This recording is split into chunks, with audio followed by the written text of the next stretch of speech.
Alright. So if you got like a cracked cheat cart like I did,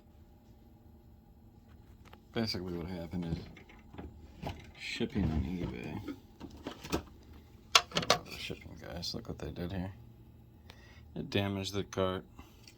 I was able to bring it back to life. Look at these screws. Able to bring it back to life with UniROM.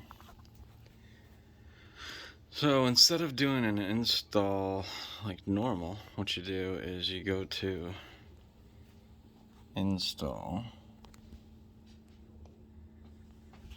and do a restore.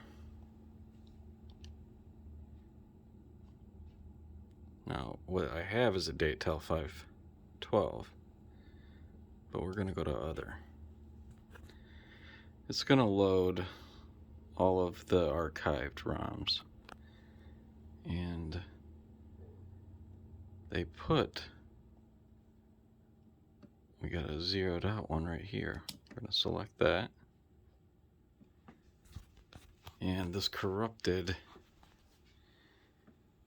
EEPROM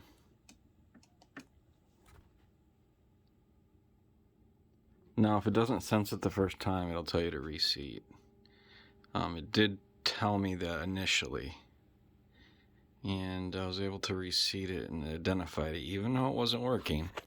Eventually I identified it. Hit X, it's going to do its wipe.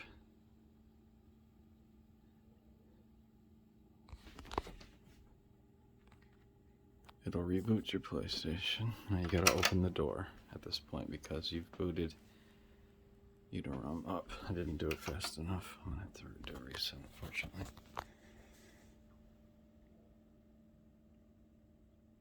I'm holding the cell phone. Alright, here we go.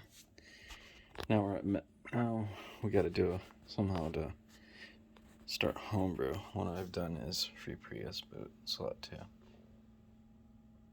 with that, you just select memory card. There's a lot of videos on that already. Not enough on cheat carts. They're all years old. Okay. This is the point where it's shut the door.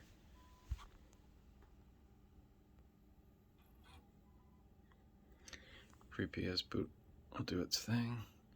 In my case, we're running Tonyhax 1.4.5 Slot2.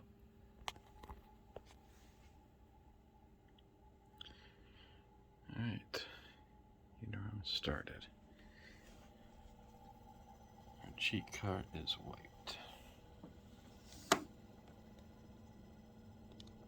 Our corrupted cheat card. Now we're ready to do a regular install. And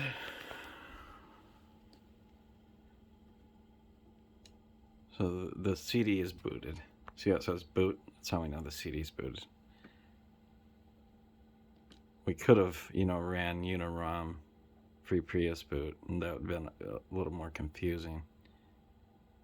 That's why I selected Tonyhax. Just go to install, auto detect. It's gonna access the CD,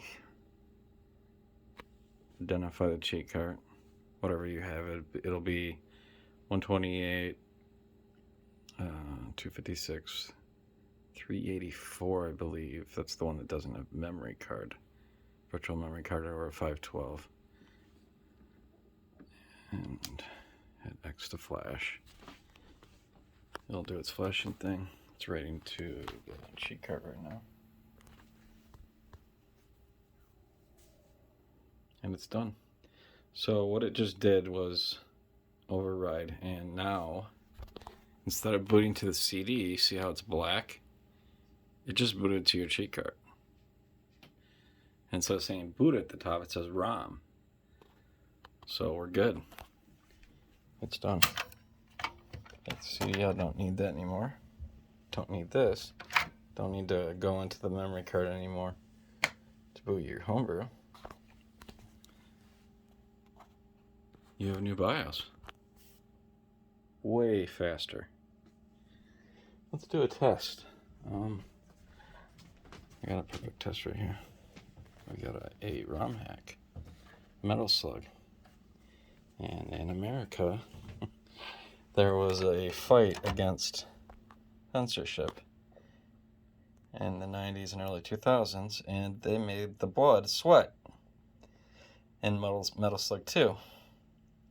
Well, this is Metal Slug X, which is the enhanced version, but they messed up the blood, so you just put that in. Now there's two ways to boot the game. You can hit X and boot CD, or there's a quick start, which is right here. You hit that.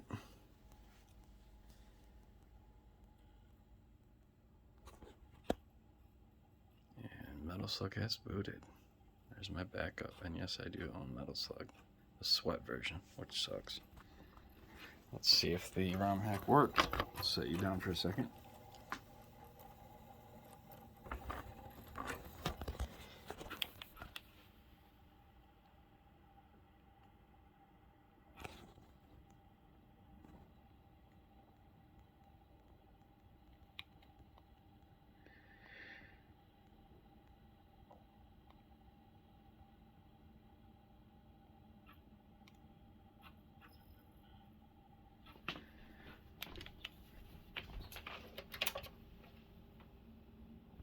Sorry, there's no sound.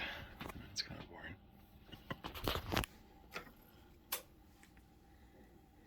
Listen, one, start.